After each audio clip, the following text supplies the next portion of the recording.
Ok, o que eu digo, assim, agora nós estamos falando dos dados, todos os dados a ser coletados por empresas devem ter o consentimento, tanto de pessoas físicas como clientes, consumidores, né? Clientes de empresas, eles têm que dar o consentimento para que os dados sejam coletados? Não, Essa é doutor uma Nadu, pergunta. isso nós temos visto, inclusive em artigos, em reflexões e até em apresentações, esse é um equívoco. A lei ela tem várias hipóteses de tratamento de dados. Tá? Então, nós temos, são 10 hipóteses para tratamento de dados, e uma delas é exatamente o consentimento. Tá? Então, a base legal para tratamento de dados pode ser o consentimento, pode ser para cumprimento de obrigação legal ou regulatória, pode ser para execução de contratos, ou os preparativos, os procedimentos preliminares, pode ser para proteção de crédito. Então, e nós temos, infelizmente, está se instalando esse paradigma totalmente equivocado de que eu só posso tratar dados com base no consentimento. Não está correta essa interpretação. Se você vai celebrar um contrato, sem os dados você não consegue celebrar. Como é que vai qualificar, né? Não é assim? Não precisaria do consentimento nesse sentido. A finalidade tem que ser específica, tem que explicitar nesse sentido. Para cumprimento pela administração pública, não precisa do consentimento. Então, é importante deixar claro isso, porque às vezes nós somos acionados, né, doutor Júlio? Eu preciso...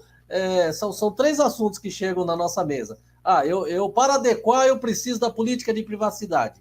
Já peguei o modelão na internet, né? Só vou mudar o nome da minha empresa, não vai funcionar dessa forma. Essa política de privacidade tem que ser com base nas suas operações, nos seus códigos de conduta, enfim, ela é sob medida a política de privacidade, né? Até tem casos interessantes. Um potencial cliente nosso foi lá na internet, baixou de uma multinacional de chocolate, botou o nome do escritório dele, de prestação de serviços, né? E achou que tinha resolvido a política de privacidade. Eu falei, então, mas você vende chocolate? Você trabalha com e-commerce, né? Eles nem tinham lido, só trocaram o nome. Esse é um absurdo, um caso concreto, grotesco. Então, a política de privacidade, ela tem que ser construída sob medida. Porque as medidas de segurança da informação que o doutor Júlio comentou, quais são as necessidades, quais são as hipóteses legais, uma delas é o consentimento, depende desse diagnóstico, tá? Então, outra questão que chega na nossa mesa, né, doutor Júlio? Eu preciso colocar lá uns cliques dos cookies, né? Não é bem assim, né? Depende de uma série de coisas. Aí, 3, eu preciso do modelo do termo de consentimento. Aí você vai analisar a operação, vai analisar aquele negócio e fala, não, mas aqui você não precisa do consentimento. E o pessoal confunde essa situação, é um paradigma equivocado que está se instalando, então é importante registrar isso. A lei ela tem essas hipóteses de tratamento de dados, nós recomendamos que faça a leitura do 10 para cima, e se não for consentimento, é até melhor, porque o consentimento, doutor Nador, ele é revogável. Então, a pior hipótese de tratamento de dados é o consentimento, exatamente por essa característica, que ele é revogável pelo titular, né? Então, você celebra um contrato de compra e venda, e se fosse dessa forma, com lastro no consentimento, depois que celebrou o contrato, o titular fala assim, bom, agora você elimina os meus dados, né? Pronto, como é que você vai executar? Vai instruir uma ação judicial, né? Vai pensar nos órgãos de proteção de crédito, e você tem leis, nós sabemos, né, que determinam o prazo para fins tributários, né, para 5 anos. Então, esses dados você tem. Se o titular fala assim, eu quero que elimine os dados, que é um dos direitos que ele tem, você vai se opor, vai dizer, não posso, porque eu estou cumprindo norma, né? Norma legal, não posso. Então, você vai dizer não para ele, titular. Então, esse equívoco tem ocorrido, né, doutor Júlio?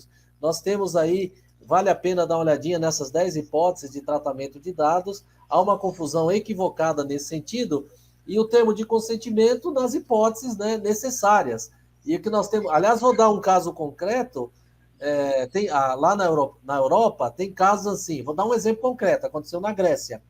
Uma empresa baseou o tratamento de dados dos seus empregados, né, uma consultoria, tá, das grandes, e baseou o tratamento de dados dos empregados no consentimento. A Autoridade Nacional de Proteção de Dados daquele país entendeu que a base legal estava incorreta e gerou aí uma sanção, uma multa de 250 mil euros. Isso. Então, tem um caso até, doutor Nador, eu falei o caso aqui da Grécia, né?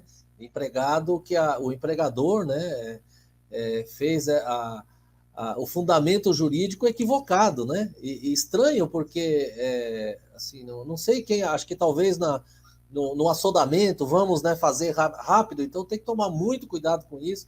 E outro caso que é interessante, sobre segurança da informação, né, que tem um casamento aí. Uma empresa, esse é outro caso da União Europeia, de uma companhia aérea, que tinha todas as ferramentas, tinha todas as políticas, e só que esqueceram de monitorar isso. Então, não ativaram o programa de adequação à GDPR, que é a da União Europeia, e custou 26 milhões de dólares essa multa, doutor Nador. Tá? Eles tinham o pessoal, tinham os equipamentos, tinham os sistemas, e levaram 2 meses para descobrir um incidente de segurança, né, que o leigo chama de vazamento, só de 400 mil clientes passageiros.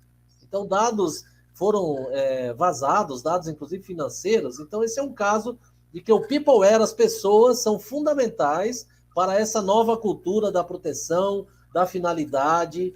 Isso perpassa pelo RH, pela área comercial, pela área de contratos, área de compras também, né? Tem que estar atenta. Então, daria para olhar o organograma, doutor Nador, como dica prática, nosso internauta, falar onde eu trato dados aqui, ó. Então, de olho no organograma, faz a conexão com a LGPD, e esse é o desafio. Os dados que você não necessita, e nós nem falamos ainda, né? Quais são os tipos de dados, etc. Então, conforme a natureza, o tipo desses dados, conforme o negócio, né? Aí nós estamos diante do ato, do fato jurídico, qual é o embasamento, né? Tem a questão dos prazos prescricionais também, que fala do ciclo de vida, e reforçamos aquela ideia, né, doutor Júlio? Não é uma corridinha de 100 metros, é uma maratona, isso deve permear toda a cultura organizacional. Aquele funcionário recém-contratado, ele tem que ser capacitado, tem que ser sensibilizado, porque senão responde apenas o controlador, tá? Então, se ele não tiver política, doutor Nador, e não passar isso para a sua equipe, né, os controladores que são prepostos dele, ele responde sozinho. Então, é importante revisitar todas as políticas. E o que nós já vimos também, né, Júlio? O pessoal anota a senha em post-it, né? E anexa no vídeo, na tela, né? Ou então você escuta assim na repartição, qual que é a senha mesmo, né? Cara, não tem proteção de dados nenhuma, a senha é comunitária. Então, duplo acesso às informações, se pode transitar dados. E agora, em termos de home office, a coisa complica um pouquinho mais também, né? Pessoal em home office. Então, tudo isso tem que ser revisitado. É um trabalho de um comitê, é um trabalho complexo, vai exigir, não é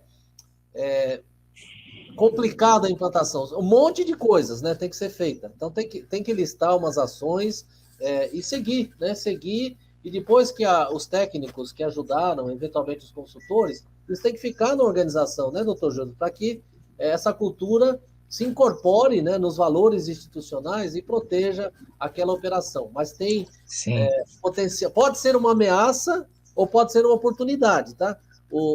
Esse exemplo desse escritório de contabilidade, se ele não se adequar, ele vai perder clientes, tá? Porque o empregador vai dizer, não vou deixar meus dados lá, porque senão eu respondo sozinho. Então, aquele escritório de contabilidade, no exemplo da Folha, vai ter que se adequar. Então, pode ser uma ameaça ou uma oportunidade. Vale para nós, profissionais do direito, o pessoal da área médica, o empresário também, tá? Se não tratar os seus dados, será a qualquer momento demandado pelo titular ou pelo seu cliente. É isso, né, Júlio? Acho que falamos bastante dessa parte, que é o coração da LGPD, que é o que fazer, né? O que eu tenho que fazer? Implantar um programa de proteção e privacidade. Quais são os passos? Diagnóstico, inventário, detectar a base legal, quais são os tipos de dados, aonde eu armazeno, buscar todos os contratos. Então, uma lista, nós chegamos a mapear mais de 150 ações, né, Júlio? Tem bastante coisa para fazer. Sim, exatamente.